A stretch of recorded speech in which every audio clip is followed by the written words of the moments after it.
Makan seafood, kerang, maupun tiram mentah jauh lebih berbahaya daripada makan ikan mentah. Sumbernya hepatitis.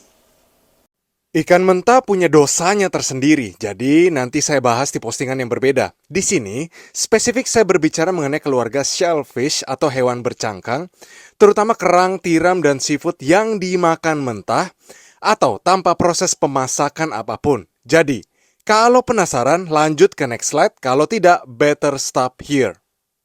Mau itu di hotel berbintang 5 pun, seafood atau shellfish atau crawfish mentah tetap membawa resiko besar untuk kesehatan kita. Masalah utamanya adalah karena hewan bercangkang ini diciptakan Tuhan sebagai filter kotoran di lautan atau sungai dan memiliki jenis patogen yang lebih mematikan daripada ikan mentah. Jenis patogen paling berbahaya pada seafood adalah norovirus, vibrio, salmonella, E. coli, campylobacter, shigella, C. botulinum, dan staphylococcus aureus. Patogen ini akan menyebabkan infeksi di dalam tubuh kita atau yang lebih dikenal dengan istilah fibriosis.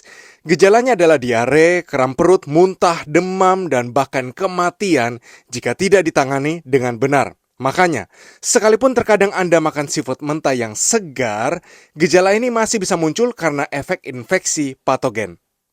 Tapi yang lebih parah daripada itu adalah racun yang sudah terakumulasi di dalam seafood yang bisa menyebabkan keracunan makanan dan kasus kematian yang lebih cepat atau scombroid dan histamine poisoning.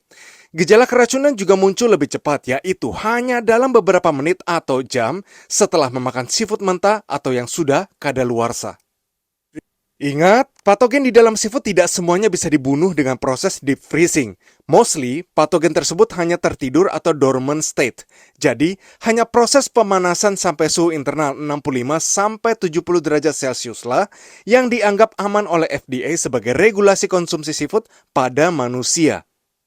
Dan di Indonesia, terutama di restoran yang tidak memiliki standar keamanan pangan yang baik, proses penyimpanan, pengolahan, dan penyajian seafood masih asal-asalan dan membahayakan pelanggannya.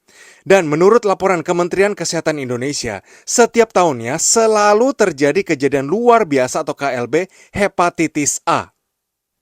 Kesimpulannya, sekalipun digambarkan sebagai sesuatu yang keren, mewah, dan bahkan lazim di dunia kuliner, memakan seafood mentah adalah hal yang paling bodoh, tidak bertanggung jawab, egois, dan berbahaya yang bisa Anda lakukan untuk diri sendiri maupun untuk keluarga Anda yang akan susah payah merawat Anda jika jatuh sakit nanti.